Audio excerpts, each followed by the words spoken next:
Hey, friends, welcome back to noseyAF, conversations about art, activism, and social change. I'm your host and friend, Stephanie Graham, and I would love to welcome you to August. Welcome to Black Business Month. I am so excited. The day has finally come, and here we go. Throughout this month, you'll hear conversations with Black entrepreneurs, creatives, business owners from across the country about what it takes to build something from the ground up. We'll talk about business, community, creativity, and everything that you need to know about the wonderful people behind these brands. I am personally so excited to welcome the very first episode of this series. And honestly, there wasn't a better person I could think of to kick things off than today's guest. So today we're talking with Denzel Turner, who is the creator and host of Black Fridays, a podcast that's featured more than 200 conversations with Black entrepreneurs. He's also a marketing professional, a podcast coach, and someone who's deeply committed to helping Black businesses grow and thrive, which, by the way, thanks for doing that, Denzel. This series actually started with the conversation Denzel and I had. He introduced me to Black Business Month, and after seeing the work he's doing through Black Fridays, I knew I wanted to spend August celebrating Black business here on noseyAF. So if you're new here, welcome. I always start with my beloved theme song, and then we'll jump right into today's conversation. Welcome to noseyAF. Gotta get up, tell the whole world you a winner. Vision of a star with a mission and a cause. What you doing, how you doing, what you doing, and who you are. Flex yourself, impress yourself. Check yourself, don't wreck yourself. If you know me, then you know that I be knowing what's up. Hey, Stephanie Graham is nosy as Denzel, welcome to noseyAF. Thank you very much. I'm happy to be here. I am super happy and excited to have you here. So I really love the name of your podcast, Black Fridays. I feel like as I've been doing this project, explaining like where it all came from, I describe your show as Black Fridays is a podcast that interviews Black business owners, majority based in Detroit. Is that correct? Yep, that's right. So been blessed to be able to interview folks across the country, but the show is rooted in Detroit. Yeah. Did you grow up in Detroit? Born and raised, yeah. Yeah, it's a beautiful city. I went, a few weeks ago for this conference called Midway, where it's like artists that come together. And I was like, wow, I can see the sky amongst the buildings. Like downtown, we don't get that opportunity. Right, because you're in Chicago, right? Yeah. It almost made me mad that my friend had talked to me. And I'm like, why did they build the building so high? Like, look at you see this beautiful sky amongst these buildings. But, whatever. I love Chicago still. Shout out to the Shy. Yes, thank you. So you've interviewed more than 200 guests. What have those conversations taught you about Black entrepreneurship that most people don't understand? I think some of the common things that I see throughout a lot of my interviews is just really the being able to, what I call it, what the young folks are calling it, but I'm adopting it, the love of the game, where Yeah. if you are not making a dollar from it, or if you weren't getting attention or whatever the case may be, like the things that internal fire and motivation, those are the things that keeps you long standing in business and being able to do some things that you probably never thought you would be able to accomplish. So just kind of hearing those stories and those common threads of where people got started and how they got started and what's keeping them going, the ones that continue to do their thing for long periods of time. The main thing is kind of like you genuinely have a passion for what it is that you're doing, and that's why you're able to endure and achieve so much. And then also unfavorable situations kind of pushing you in the direction of entrepreneurship when you already kind of had an inkling or feeling like you wanted to go in that direction anyway. But then you kind of have those moments in life that nudge or shove you in the right direction, so to speak. And that's a lot of people's stories that I talk to, and just being able to see what what they accomplished when they're backwards against the wall is amazing. So I would probably say those are some of the core things that I get out of a lot of the conversations that I have. Have you ever spoken to someone and thought while they're speaking, like, why didn't I think to go into this kind of business? All the time, especially when I talk to different creatives, podcasters, people in media, stuff like that. I'm always kind of like thinking in real time, or I'll notice because I do my research on the people either I know them prior to or getting to know about before them coming on the platform. And yeah, I have that thought all the time. Like, why didn't I think of that? I should try to do it that way. And so it's kind of having a podcast is like my cheat code to be able to pick their brain about why they have certain processes and procedures that they do so that I can try to learn and apply to my platform at some point in time.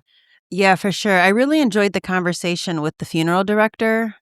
Oh yeah, I yeah. can't think of his name, but even just like sharing those stories because I'll put the link in the show notes to it because I just thought like obviously whenever I have to go to a funeral home, like I'm devastated, like who wants to go there? But the fact that he's able to sort of like zoom out and see the humor, like, yeah, it is just like, it is what it is. But I really enjoyed listening to him. When you started Black Fridays, what was the story about Black business that you were hoping to tell that you felt like wasn't being told elsewhere? Yeah, I really wanted to put a spotlight on all of the dope entrepreneurs, creatives, professionals in there who are doing their thing in their own regard, but obviously wouldn't get the spotlight for a bunch of different reasons. Because, especially at that time when I came up with the concept, it was 2020. George Floyd had just been murdered, and I Mm. wanted to be able to find a way to get more civically engaged. And so I thought of doing the podcast to be able to spotlight Black businesses because I've been a marketing professional, a creative. I played around in media and podcasting previously, and I just wanted to kind of combine all of my things to be able to give back and contribute in a positive way. And then so that was kind of the birth of Black Fridays. I also had a issue finding Black owned businesses. Now Detroit is like at that period of time was close to 80%, well still is pretty much close to 80% Black. So you would expect there are a ton of Black owned businesses in Detroit. All of the businesses are not Black owned. However, I had a tough time being able to identify the ones that were Black owned, that were quality and had like a community focus, the ones I really wanted to support and get behind. And I'm like, well, let me go out and start searching for some of these folks or spotlighting the people that I know so that we can kind of curate and generate a list of some of these people. So folks in the community can go and start to support and find these businesses themselves, especially corporate America, not necessarily having our backs and being able to support our communities the way that they say they would. Let's do it ourselves and figure out how to keep that dollar in the community a lot longer. Yeah, for sure. I feel like we need a stamp. Like how I don't know if I noticed this in Detroit, but in LA, like how they have like those letter grades that are just like boom right in the window. Oh yeah, Like they're the health grade. Yeah, the yeah, health yeah. grades. I feel like we need that for like Black businesses. Just like boom, like, oh, okay, great, perfect. I can go in here. You know what? You just gave me an idea. I might have to pay you a consultation fee to flush it out. Yeah, we'll just run a bunch of prints and just like get some scotch tape and go and stick it in people's windows. Yeah, we're gonna bring you up to Detroit. We're gonna go around and we're gonna put them on the businesses here, and then I'm gonna come down to Chicago. We could do the same thing. I would love that. That would be a lot of fun. Absolutely. Another really cool thing you do is you have a bus that goes around like a Black business tour. Can you tell us about that? Yeah, this is a amazing event that I had started Black Friday 2025, so the day after Thanksgiving.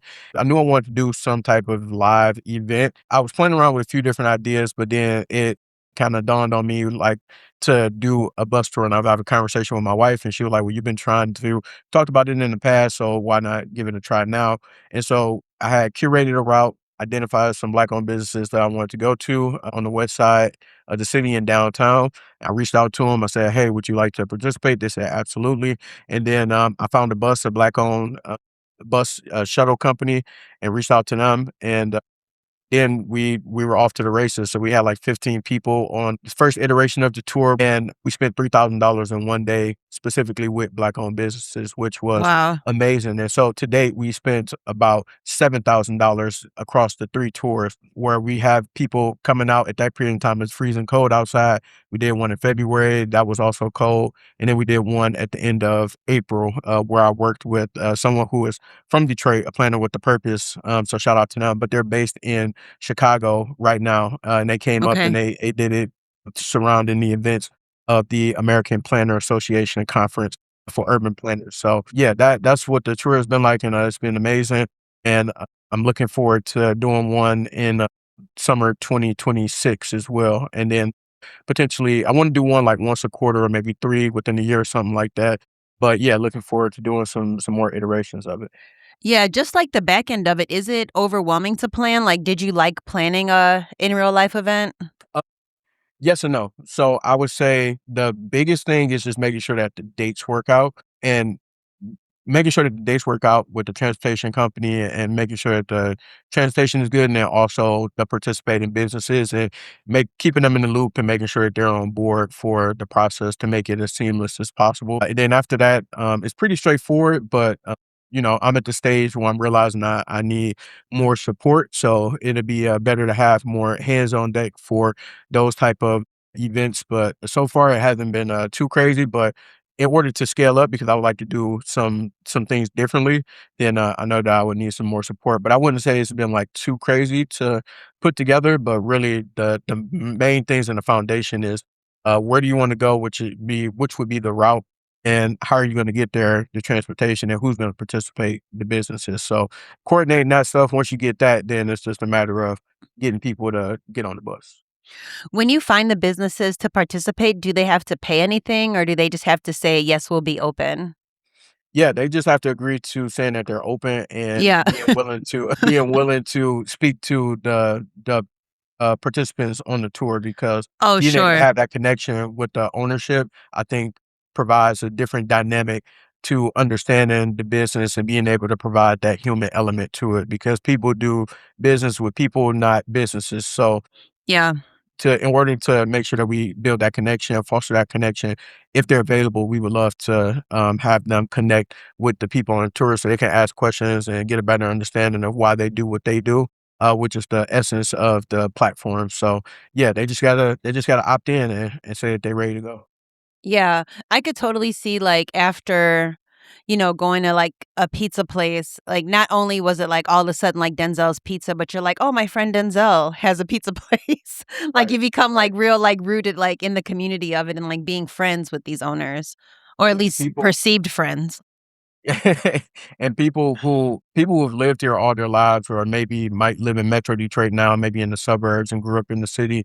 The biggest thing that I've heard from participants is we would go to things in their neighborhoods or their side of town that they did not know about and had no understanding of. So like being able to expose those folks to those different areas, gyms, nooks and crannies of the city, that's what I get fulfillment out of and want to continue to expand people's horizons. Like you don't have to run to the suburbs all the time in order to get a quality experience or to get certain things. There are things within our community that are Black owned, that are quality, that you can support and be able to probably, get better things from as well. Yeah. Denzel, this whole series, this 31 Days Black Business, came from a conversation with you. And when you put me on to August being Black Business Month, what do you know about Black Business Month? Like, where did it come from? Did you start it? That's a great question. Absolutely not. I didn't start it. And I wish I knew where it came from. I need to do some more research and digging on the origins of Black Business Month, but I think I got privy to it probably within the last 5 years or so. And there are some activations that happen here around the city, at least since I've been back home. Oh, Moved away for cool. a few years and then came back in 22.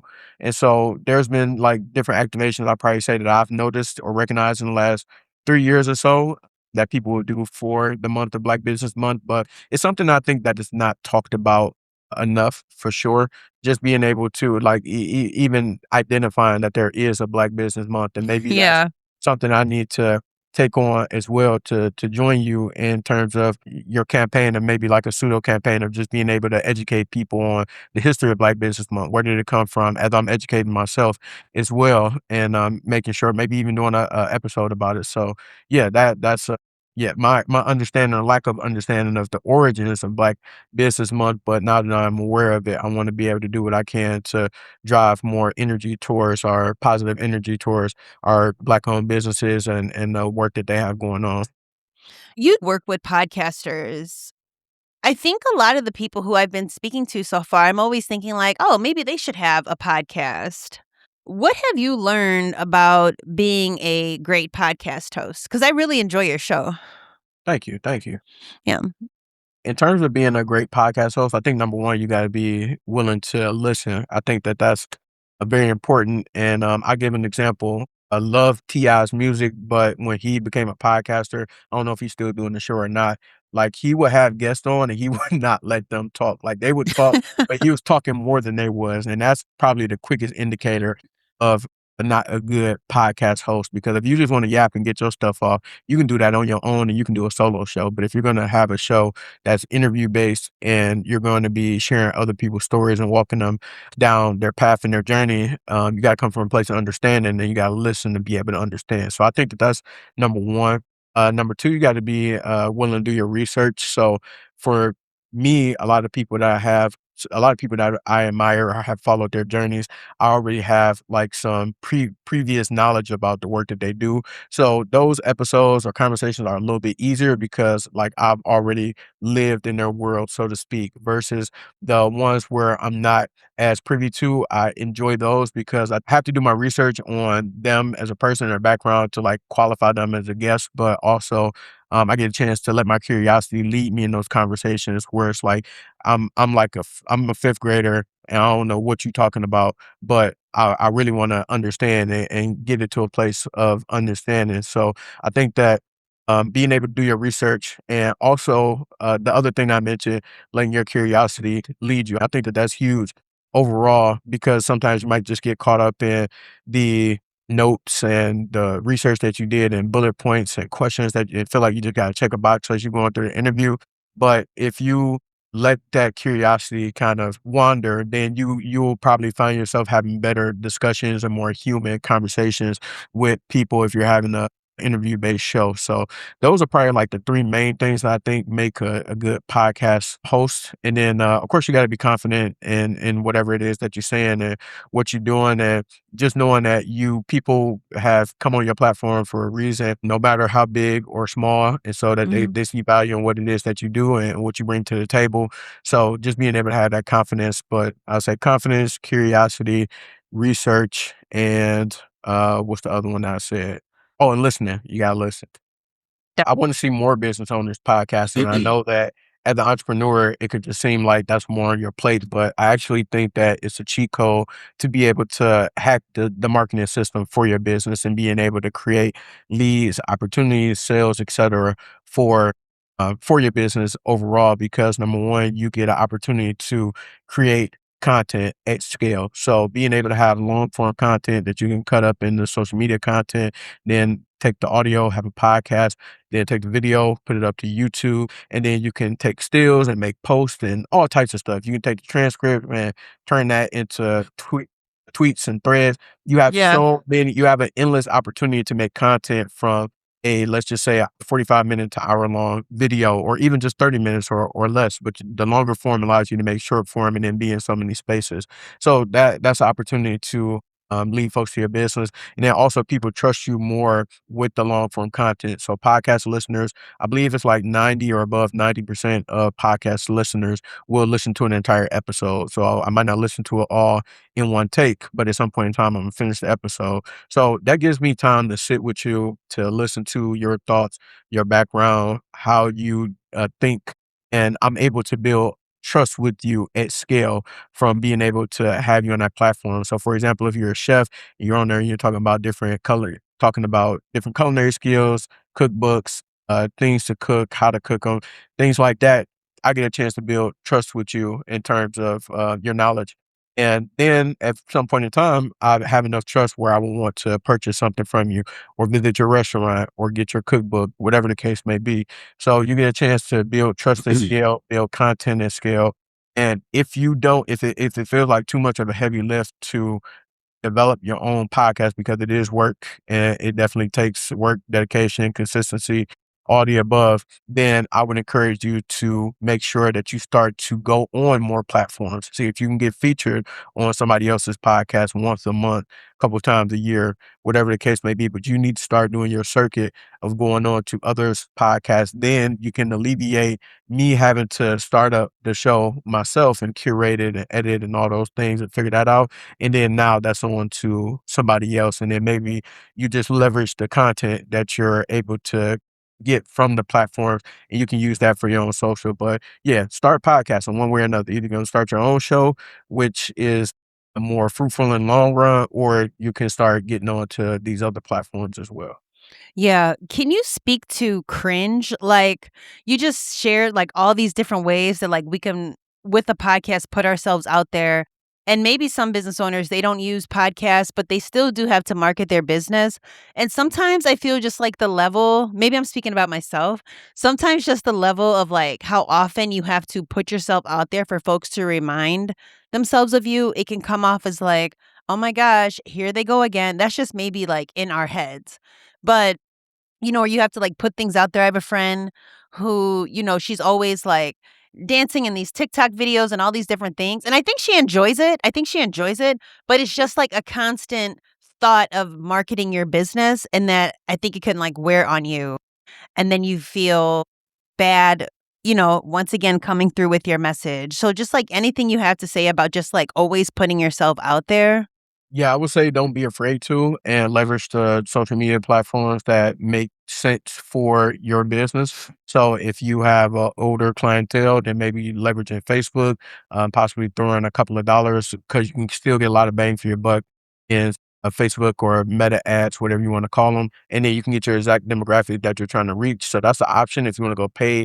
If you want to go organic, one of the tips that I've got from a couple of my podcast guests is being able to jump into like Facebook groups and different groups on different platforms and being able to just kind of like share your expertise, not like spamming and say, hey, come support, support, support, but really being engaging with those communities. And then people start to build rapport with you. And then you get a chance to kind of get exposure that way. And then also yeah, and making sure that you leverage the platforms that make the most sense for you, and your audience. And then also being authentic. Everything doesn't have to be like super curated, perfect photos, perfect video. Like that era of social media, I think it's still here and it's still prevalent with certain platforms like Instagram and things like that. But if you go on TikTok, people are able to get hundreds of thousands, if not millions of views from literally just talking to their phone like they're on FaceTime or Hmm. if they're talking to a friend. So if you just get on there and talk about what it is that you're passionate about, what your expertise is, and really just start to flex that muscle, then you gotta always allow yourself time to grow with the platform. People think that going viral and being able to get clips that generates money or income, and it doesn't. Really being consistent, being authentic on these platforms, and being able to continuously show up as your brand or being able to put your brand in front of other people, that's really what helps you in the long run. Unless you're doing like something in the digital media, digital marketing space, really what people want to know is they want you to show up, be consistent, and want to be able to trust what it is that you got going on, hear from a real person, a real voice, and those things will take you a long way, just in terms of being able to have that touch point and that connection with your audience. So it's always important to the brand strategies and things looking nice and all that type of stuff that will come, but you got to start somewhere. And you could just start with the things that you know and the things about your industry, your business, yourself, and being able to see where that takes you. It'll take you a long way, especially if you stick with it and you're intentional about it. Yeah. I think, it's easy to compare yourself to other people when, like, they're, like, looking like Steven Spielberg and you're just on your phone. You're like, "Oh." Right. So it's like, yeah, you have to, like, keep pushing yourself forward. Yeah, even myself, I'm like, "I don't feel like setting up all these lights and stuff. Let me just use my phone."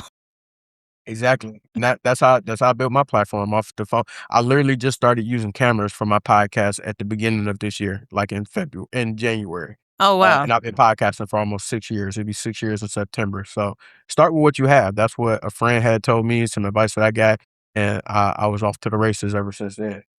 Yeah, that's actually a good advice because then even, like, your audience, they sorta get to see you grow as well. They're like, "Oh, Exactly. wow, check them out, all pristine," before it was just, like, pristine also, but more pristine-er maybe. Yeah. Are you familiar with the brand Glamaholics? No. So Glamaholics is a Detroit-based brand, and it's like probably international now.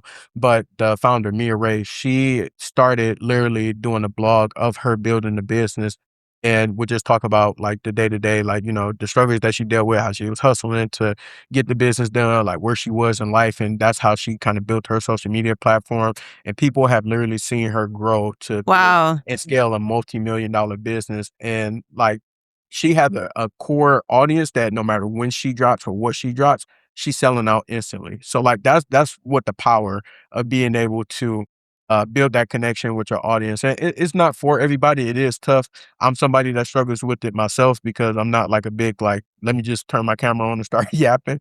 That's just Yeah. not that's just not who I am. I'm a pretty private person and reserved person, I would say. But being able to like the power of your story and you sharing your information, you don't know what that could do for other people. And then in turn, it could be able to actually help boost your brand and your rapport that you have with the people that you serve through your business.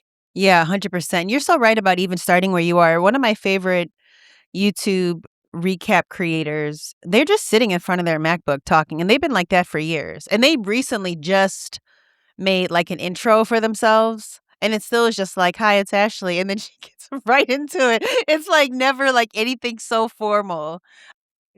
And I love that because, yeah, it's just so simple. And I always hear she'll check text messages through it and everything. I mean, I always just sit there and listen. What gives you hope when you look at the future of Black entrepreneurship? I think what gives me hope is some of the technological platforms that we have. I'm a techie, so I love like diving into new gadgets and digital media technology, all those type of things. I think that being able to have like we're recording on Riverside, and I think that this is able to help podcasters develop their shows at scale. Because when I started, I was just doing it on Zoom. Riverside wasn't even a thing until like a couple of years later, and Mm. so and it has continued to develop, and now has AI integrations. And I think that being able to incorporate and leverage those things for business helps you do a lot more at scale with smaller teams because I can't remember the percentage, but the majority of Black-owned businesses in America is like solopreneur business. So it's people not having employees, they're working by themselves. And so being able to do more with a smaller team or a limited amount of capacity, some of these technology tools and innovations, I think, is what gives me hope to be able to help lessen that divide for Black businesses and being able to have more better opportunities to self-fund or just fund projects and things that they have going on, and also being able to reach the people within their community and beyond. And so those are some of the things that kind of gives me hope is technology. Now, the caveat to that is the technology isn't always on our side because it ain't always Yeah. built by us because we ain't the people that's giving input and building it and so forth. So, you always have to take that with a grain of salt, but being able to be more aware of these things that's happening and how to use them or how they work, I think that's going to be helpful for our Black businesses in the long run. Like for myself, I'm able to leverage different AI tools that help me scale with my podcast because it's a lot that goes into it. I got interns this summer, and I'm realizing that Okay. now I have to figure out how to get this stuff that I have in my head onto some type of documentation to be able to help them understand how I do things and how it can be repeated so that things can actually be scaled. So being able to leverage tools and systems has helped me with that. And I think that some of this technology that we've been getting lately and that's on the horizon will be able to help us scale. Yeah, that's amazing. What's it been like being a manager of sorts? And can you also tell us more about your business? Because I know you will help podcasters, and then you have obviously Black Fridays. Yep. What what else is going on? Because that's something I've learned is that people have like more than one business. Yes. So yeah, especially when it comes to creating content or podcasting. So for the first question, just real quick, in terms of being a manager, I think I'm only like a less than a weekend. So we just Oh, okay. Brand new. I love we it. just had our first meeting, but they're pretty dope so far, and working on their first assignment for the platform. So I'm looking forward to seeing what they come up with. But super talented interns, both go to HBCUs, which I think is dope. And very like eager to learn and looking forward to seeing what they can develop. And I'm looking forward to seeing how I can help them develop with their personal goals and what they're looking to do post college. So that's where we are with the internship and just looking forward to build that out. And then the second part was what is the business around Black Friday? So Black Friday's podcast is the core of what it is that I do. But outside of that, I do a lot of digital media work. So, for example, I have worked with local businesses and different organizations in order to help. Well, let me see how I want to do this. So let me stick with the podcast first. So for the actual podcast, I've been able to monetize the platform by brand deals and sponsorships. So I've done different video work and then sponsors. I have a sponsor of the podcast now, and then I had up to two. And so I've had sponsorships of the podcast, meaning they get advertised throughout the episodes and my different platforms that I have. And then also outside of that, I do coaching and consulting for podcasters. So I will teach people about, I've done different in person and virtual podcasting classes. One of them was the one I did for Change Collective last summer, I believe, where I got a chance to meet you, teaching those podcasting courses, and then also consulting with podcasters one on one. That's another avenue that I have. And then I do live event interviews where I capture either content for those engagements and then or maybe I'm getting paid to speak at different engagements. So that's kind of the different verticals. I need a better way to articulate that, but yeah, those are like the different avenues that I have for the platform right now, and that's how I've been able to develop a business around it. But in terms of podcasters, content creators in general, that's typically how you're going to be able to get your money because people think that through the platforms like an Instagram, a TikTok, YouTube, that's where you're going to make the most bang for your buck. But it's really being able to have a business on the back end in order to, that's how the podcast is at the highest level. That's how they really make their money. The podcast is an avenue or a gateway to help you understand my capabilities about what it is that I can do. This is why I want more small business owners to podcast or get on more podcasts. And it's a gateway for you to understand what I can do, but on the back end, I'm able to service you in a different way. I can help you. Maybe I'm a business coach. I can help you scale up your business this way, or maybe I'm a wellness coach, whatever the case may be. Whatever you have built on the back end, that's where it's going to get you the most bang for your buck. I just got monetized on YouTube at the top of this year, and I made a whopping $30. So Hey, come on. so I'm rich now. Like you can't tell me nothing, but and also, like, on Instagram, I've literally made, like, pennies on the dollar, maybe, like, a couple of dollars just from reels and stuff that I posted. So I say all that to say that the platforms pay the least, and what you have and the skills that you have and the business that you have on the back end, that's where you make the most bang for your buck. Like, listening to you talk, I guess, like, if I hear a bunch of comedians with podcasts, I guess their business is comedy. Like, they want you Yes. to, call them to book them for your venue, for your party, for your TV show, it's I'm like marketing myself. That's all it is. Another avenue yeah, for me marketing myself. that's so smart. So, we just, like, listening to a bunch of advertisements out here or what? Pretty much. Pretty much. I mean, that's what it's all about. I forgot who said it. I think it was, Gary Vaynerchuk, and he talked about how no matter what, throughout the test of time, advertisers are always going to find where the attention is so that they can disrupt the attention. So Yeah. I remember, if you remember like the early days of Snapchat, like Snapchat was like super clean. You just on there as a communication tool for you and your friends. And then it turned into like a bunch of ads, then Yeah. sponsor stuff, and all this is floating to the top. And so like wherever attention is, that's where people are going to go. And now it's in podcasting. So you see a lot of podcasters have the same advertisers. Like I remember Cash App was super heavy with a lot of the mainstream podcasts. Now the podcast that I watch is like Prize Picks and like these gambling apps. Like they're the ones that's really shoving out a lot of money for to be on these platforms because they know this is what people are listening to, and we want to be able to go where the attention is. So yeah, that should be a clear indicator of how valuable these platforms are nowadays. If there is an entrepreneur, somebody who is listening to us, listening to this series, and they feel sort of stuck in what they wanna do you have any sort of advice for the Black entrepreneur who feels stuck? Yeah, I would just say, take that time to pause. I think that at least in Detroit, I'm pretty sure I got family in Chicago, so I know it's a very similar way or approach to business a lot of the times, especially in our community. It's like the hustle mentality. And Mhm. so instead of doing that or just keep like running until you burn out, whatever the case may be, I would just encourage them to take that time to take a pause. Like maybe you need to find a way that you could take a couple days or maybe a day if that's all you got, depending on what circumstances are. You just sit down and do a debrief of what am I trying to do? do that self inventory. What am I trying to do? Who am I trying to serve? And what's the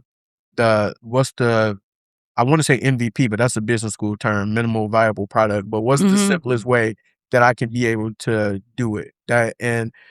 That will take you so much further than really just trying to keep running the hamster wheel and the rat race. And that's something I have to do with myself a lot. Just understanding I have so many different ideas and things that I want to do.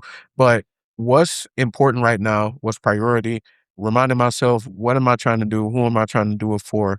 And then what's the simplest way that I can get it done? So for example, back in 2020, I was doing Instagram Live when I started Black Fridays, and that was an Instagram Live series. I wanted to turn into a podcast. And so I started doing Zoom interviews with people. Zoom was free, and I got 40 minutes or however long it took, but I got I did the interviews via Zoom. I snatched the audio off, and then I found a platform to upload my audio on and started distributing the podcast that way. So that was the simplest way for me versus trying to find a studio and book studio time, figure out how to pay for it, and find the engineers and all that stuff. Just like, what is the simplest way to do it? And then when I went to do video and do in person interviews, use my cell phone and how can I get better audio? Use some lavalier mics and just being willing to grow with the process and not feeling like you got to have it all together and figure it out now, one step at a time, and just really doing that inventory every so often. Really, probably should be doing it like every once a quarter, every 3 months, but how often you can, at least twice a year, just stopping and saying, "What are we doing? Are we moving in the right direction? How can we make it better? And what's the simplest way we could be able to do what we're trying to do?" And then you can scale up to what that grander idea is that you have. But yeah, take a pause, slow down, Yeah. and try to take yourself out of your business at least for a little bit, so you can look at it from a different point of view, and then insert yourself back in with a fresh perspective. This series starts, which is basically a little mini 31 Black Fridays I'm doing. You do it every day. I'll have, this section of time. What do you hope people learn from the stories they're about to hear? Like, maybe taking from what you've learned over the years. Like, just what do you hope that we learn? I hope that people realize the importance of our Black-owned businesses in our different respective communities, and just really how they're able to help shape our communities and provide opportunities. My very first real job that I ever had was through a co-op in my high school, but it was through a Black-owned business and Mm. working for a technology store. And something I'll never forget, that had it not been for that person having that idea and that drive to start their own platform, to start their own business, who's to say that they were able to create something that was sustainable enough to bring somebody like me on and pay me whatever they paid me, however that worked out. But I just think about, just the importance of that. And maybe it was small to them where it's like, hey, I just need help and high school student and we can get them in here for a little bit of nothing or whatever they had to pay me. But it meant a lot to me because at that point in time, it was a pivotal time in my life. And so just being able to have access to funds, access to be able to learn different things and have that job and learn um, how to conduct myself like in a work environment, things like that. I think that was super important, and there's so many different organizations, businesses that's doing that in our communities. Day by day. It happens a lot in other communities because just by nature, you're going to hire people that you are familiar with that look like you, may have similar backgrounds, things like that. That's just how the world works and how humans and people work. Which there's nothing wrong with that, but just being able to pay more attention. I hope that people can understand those small things that these Black businesses are doing that help shape our communities to be able to support our communities and what they mean. Because, like, let's say if you own a mom and pop shop in a neighborhood, you may be the only folks that offer the stuff that you do, and people may not know what life doesn't look like without you being in that area. And just so being able to recognize and understand the importance of that and how they're shaping our community. I hope that people understand that, whether they have a brick and mortar or I was about to say virtual, but everybody not virtual, but Online. yeah. Yeah, Yeah. like online, anything, like, yeah, the people that are Or helping to shape our community. yeah, or pop up, I guess like Yes. pop up businesses kind of a Yeah. thing. Yeah, mobile Yeah. business. Mobile. How can we support you? Yeah, you all can support me by number one, going to YouTube and subscribing because they pay the best. But no, it's all seriousness. If you can go to YouTube and subscribe at Black Fridays podcast, you can check me out. Please check out multiple episodes. Drop a like, a comment, whatever the case may be, because what I'm proud of is being able to build a library of, if you are looking to enter into whatever space that it is, I pretty much have an episode for it. So if you want to do community organizing, you want to do nonprofit, you want to build a tech business, you want to build a retail business, a clothing brand, you can go on there and you can check out the many episodes that I have that touch on all of those.